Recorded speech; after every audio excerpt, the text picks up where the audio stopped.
నమస్తే. ఆంధ్రప్రదేశ్ ఆర్థిక ప్రగతి మీద ఇంకా చర్చలు జరుగుతూనే ఉన్నాయి.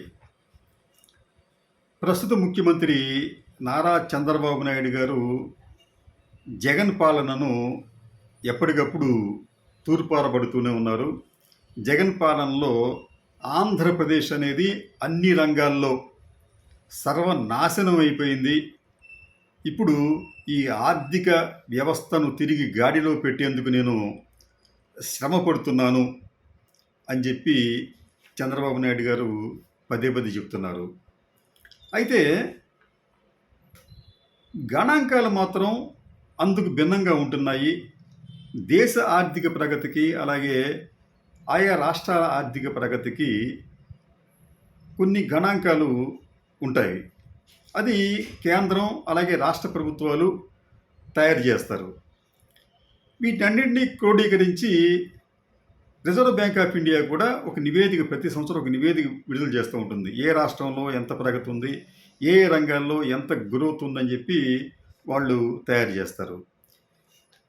ఇటీవల రిజర్వ్ బ్యాంక్ ఆఫ్ ఇండియా తయారు చేసిన లేకపోతే విడుదల చేసిన గణాంకాలను ఆధారంగా చేసుకొని ఇండియా ఇన్ పిక్సెల్ మ్యాప్స్ అనే సంస్థ ఆయా రాష్ట్ర ప్రభుత్వాలు సాధించిన ప్రగతిపై ఒక నివేదిక తయారు చేసింది. ఆ నివేదిక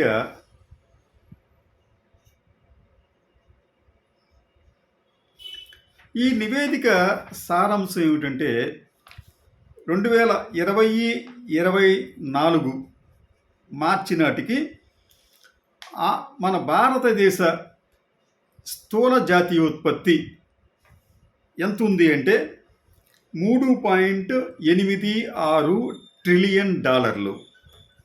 3.86 ట్రిలియన్. ఇది ఆర్బీఐ గణాంకాల ఆధారంగా మనం ఇందాక అనుకున్నట్టు ఇండియా ఇన్ పిక్సెల్ మ్యాప్స్ అనే సంస్థ ఇచ్చిన గణాంకం. అయితే భారతదేశానికి సంబంధించిన జీడిపికి మనం ఒక లెక్క తేవాలి అంటే ఆయా రాష్ట్రాలు నుంచి ఎంత కంట్రిబ్యూషన్ వస్తుందో కూడా చెప్పాలి. దాంట్లో భాగంగానే ఈ మ్యాప్లో లేకపోతే ఈ నివేదికలో ఆయా రాష్ట్రాలు ఆర్థికంగా ఏ స్థాయిలో ఉన్నాయి, ఆయా ఆర్థిక వ్యవస్థల విలువ ఎంత అనేది కూడా వాళ్ళు మదింపు చేశారు. ఈ మదింపులో భాగంగా తెలిసిన విషయం ఏంటంటే జగన్మోహన్ రెడ్డి పాలనలో ఉన్న 5 ఏళ్ల కాలంలో ఆంధ్రప్రదేశ్ స్థూల జాతీయోత్పత్తి గణనీయంగా పెరిగింది. 2018 అంటే అప్పటికి చంద్రబాబు నాయుడు గారు అధికారంలో ఉన్నారు.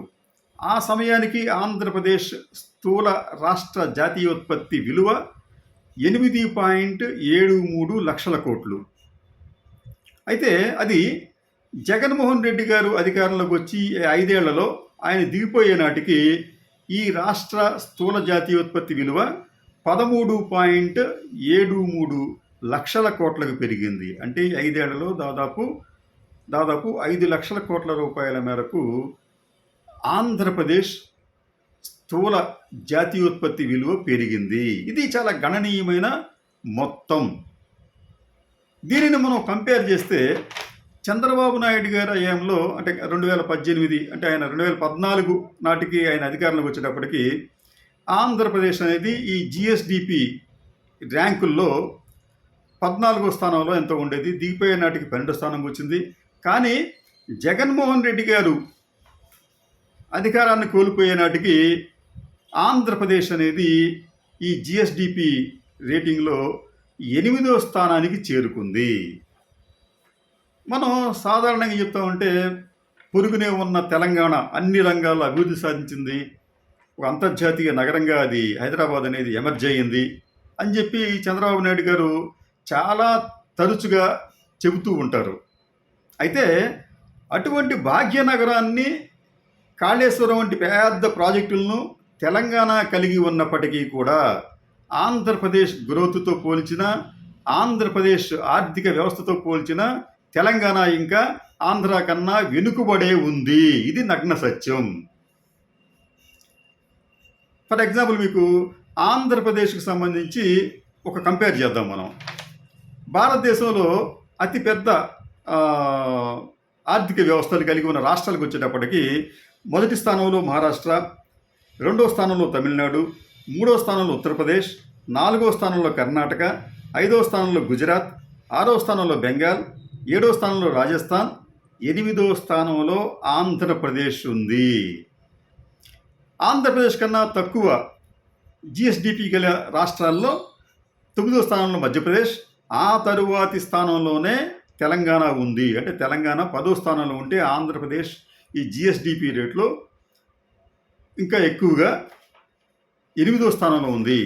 ఇంకా చెప్పాలంటే మీకు ఆంధ్రప్రదేశ్ రాష్ట్ర స్థూల జాతీయోత్పత్తి విలువ ఎంతంటే అంటే వీళ్ళు ఇచ్చిన లెక్క ప్రకారం అంటే బిలియన్ డాలర్లు, అమెరికన్ డాలర్ల లెక్క ప్రకారం చూస్తే అది ఆంధ్రప్రదేశ్కి వచ్చేటప్పటికి 183 బిలియన్ డాలర్లు అయితే తెలంగాణ మనకన్నా తక్కువగా 182 బిలియన్ డాలర్లు కలిగి ఉంది.